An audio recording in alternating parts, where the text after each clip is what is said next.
Good afternoon, everybody, and welcome to this week's Keeping an Eye on the Geopolitical Ball with me, Jamie Shea, Senior Fellow at Friends of Europe. Well, I spent 38 years of my life working for NATO, and in the 1990s, I spent a big chunk of that, at least 10 years, dealing with Bosnia-Herzegovina. This country, as many of you will recall, collapsed into internal strife and civil war early in the 1990s. And I recall that time as a particularly frustrating and depressing one for myself and my colleagues at NATO. There was no Western intervention. There were endless negotiations to try to bring about a ceasefire. I think we counted 58 failed ceasefires in all between 1992 and 1995. We had a peacekeeping force called UNPROFOR, which seemed to be observing events rather than trying to influence them, certainly when it came to stopping the fighting. And the Europeans and the Americans were on different sides of the argument. The Americans wanted to prosecute an air campaign. The Europeans wanted to do peacekeeping on the ground. And the two sides, therefore, blamed each other for the fact that there was no united or successful Western policy. Meanwhile, the fighting went on. Over 100,000 people were killed. Old ancient cities like Dubrovnik and Mostar were shelled, suffering severe damage. And of course, it all culminated with the worst atrocity in Europe since World War II, the massacre of 8,000 men and boys at Srebrenica in July 1995. But NATO finally got its act together.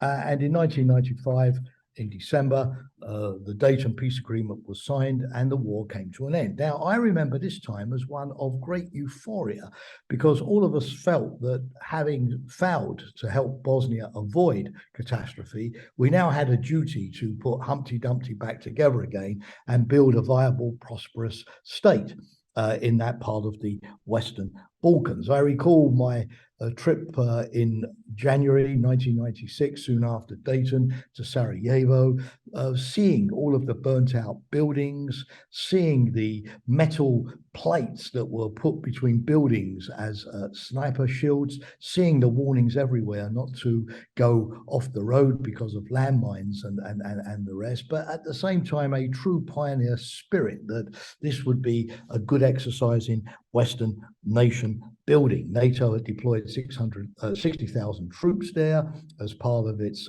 IFOR stabilization force. Carl Bildt, the former Swedish Prime Minister, arrived as the first High Representative with a briefcase with about $1 million to kickstart the recovery program. Very soon, Sarajevo was a hub of activity. UN vehicles, NATO vehicles, OSCE vehicles, people training the police, people reforming the judiciary, people helping to organize elections, trying to foster a free and vibrant media. In fact, every time I visited Sarajevo back in those days, I didn't want to come home. I wanted to stay and play my bit and be part of this wonderful exercise in putting a country, as I've said, back on its feet. But as you can probably guess, dear listeners and dear viewers, it didn't quite go the way we hoped. A decade later, Bosnia was starting to look like other failed states that were unable to heal the wounds of conflicts. Think of Afghanistan, think of Iraq, think of Libya, or even closer to our time, Kosovo. We discovered that peace is much more than the absence of war. And the endemic problems remain endemic. In Bosnia, it was the fact that nationalist parties, only wanting to protect their particular ethnic group against the others, continue to win the elections. Corruption was rife. The Bosnian Serb entity called the Republika Srpska was constantly threatening to break away and to impede any serious effort at national reform. Lots of people were involved in organized crime or parallel structures. Indeed, many Bosnian leaders seemed to prefer a weak state rather than a strong state because they felt that that way they could probably exploit it better and make more money out of it. Meanwhile, the debate about responsibility for war crimes went on. The economy remained really at the bottom. And the biggest queues in Sarajevo were not outside supermarkets or McDonald's, but outside American and European embassies to get visas out of the country. This meant that Bosnia-Herzegovina started to fall behind its neighbors in the Western Balkans, whereas Albania and now North Macedonia and Montenegro, Croatia, Slovenia all went towards NATO, and others towards the European Union, like Slovenia and Croatia.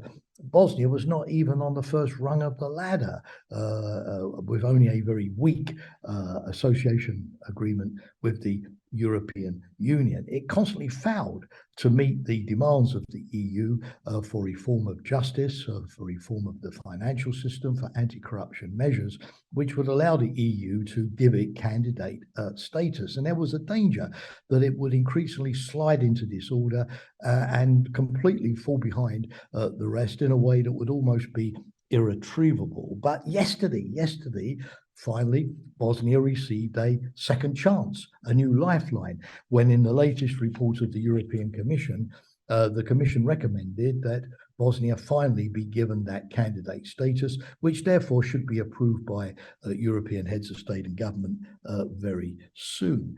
Well, what does this mean? Well, it now means, of course, that Bosnia can count on much more EU aid and assistance.